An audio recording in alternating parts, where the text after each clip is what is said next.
आज बनाएंगे साबूदाने की खीर व्रत के लिए। बहुत ही स्पेशल साबूदाने की खीर है। इस रेसिपी को आप ट्राई जरूर करिएगा एक बार और मुझे उम्मीद है कि आपको बहुत ज़्यादा पसंद आएगी। इस तरीके से साबूदाना खीर बनाएंगे ना तो बहुत ही ज़्यादा परफेक्ट खीर बनाकर तैयार करेंगे और इसे आप व्रत में अपने खाने के लिए बनाएंगे ना, लेकिन पूरे घर वाले इसे चट कर जाएंगे। इतनी ज़्यादा स्वादिष्ट लगती है इस तरीके से बनी हुई साबूदाना खीर। तो चलिए बनाना शुरू करते हैं। अब यहाँ पर हम गैस पे रखेंगे कढ़ाई और उसमें डालेंगे 3 से 4 चम्मच देसी घी। घी गर्म हो जाएगा, बस उसमें हम डाल देंगे बादाम और काजू को। यहाँ पे अगर आप कुछ और ड्राई फ्रूट ले रहे हैं तो उन्हें भी साथ में डालकर साथ ही रोस्ट कर लेंगे। ड्राई फ्रूट को हम खीर में थोड़ा सा रोस्ट करके डालेंगे ना तो ज़्यादा क्रंची लगेंगे, खाने में टेस्ट भी अच्छा आएगा खीर का। तो ये देखिए यहाँ पे ये अच्छे से रोस्ट हो चुके हैं, इन्हें हम निकाल देंगे कढ़ाई से बाहर।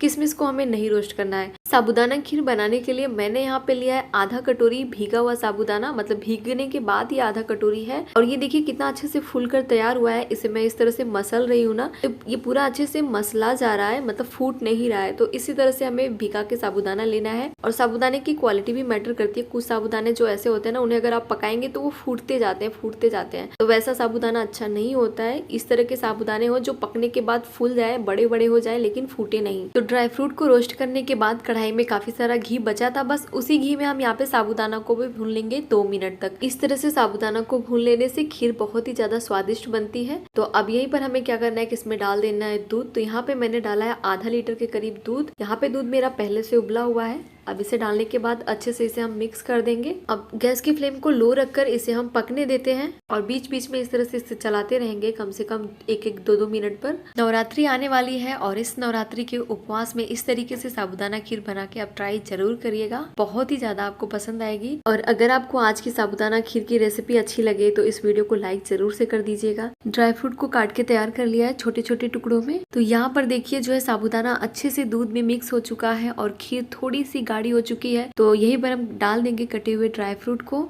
यहाँ पर दूध मेरा पहले से भी पका हुआ था और अभी भी लगभग 2 से 3 मिनट तक पक चुका है। तो यहाँ पे मैं ड्राई फ्रूट में साथ में किशमिश भी डाल दे रही हूँ। लेकिन अगर आप कच्चा दूध से बना रहे हैं ना साबूदाना खीर, तो किशमिश को थोड़ा सा बाद में ही डालें, क्योंकि दूध को किशमिश से फटने का चांस रहता है। सभी ड्राई फ्रूट को डालने के बाद इस तरह से अच्छे से एक बार मिला देंगे और इसे हम पकने देंगे। ढकने की जरूरत नहीं है और बीच बीच में इस तरह से चलाते हुए इसे हम पकाएंगे। 2.5 से 3 मिनट पकने के बाद इसमें हम डाल देंगे चीनी। तो यहाँ पे मैं डाल रही हूँ 3 नॉर्मल चम्मच चीनी भरकर।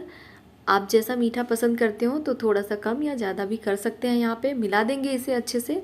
दूध भी हमने पहले से उबला हुआ लिया था, तो इस खीर को बनाने में बहुत ज़्यादा समय नहीं लगता है मुकाबले जो हम चावल की खीर बनाते हैं। तो यहाँ पर देखिए दूध पहले से काफ़ी गाढ़ा हो चुका है और साबूदाना भी बिल्कुल अच्छे से पक चुका है। तो अब यहीं पर हम क्या करेंगे, इसमें डाल देंगे थोड़े से केसर के धागे। तो यहाँ पे गर्म दूध में मैंने थोड़े से केसर के धागे भिगा के रखे थे, तो उसे हम यहीं पे डाल देंगे। पूरी तरह से ऑप्शनल है, इतना ज़रूरी नहीं है इसे डालना।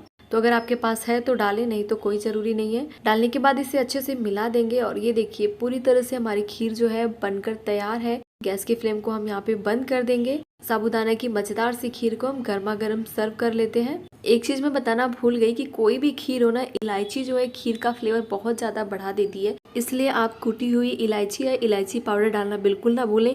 मैंने भी डाला है लेकिन शायद वो पार्ट एडिटिंग में कट गया है। सर्व करने के बाद इस तरह से थोड़े से ड्राई फ्रूट से हमें ऊपर से इसे गार्निश कर लेंगे, ताकि खीर जो है देखने में बहुत ही ज़्यादा खूबसूरत लगे, खाने में तो ये और भी ज़्यादा स्वादिष्ट है ही।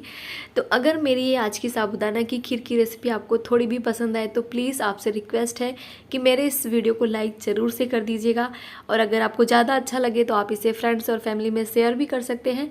मेरे चैनल पे अगर पहली बार आप आए हैं, अभी तक चैनल को सब्सक्राइब नहीं किया है, तो प्लीज़ चैनल को भी सब्सक्राइब कर लीजिए। मिलते हैं एक नई रेसिपी के साथ एक नए वीडियो में, तब तक के लिए आपका बहुत बहुत धन्यवाद।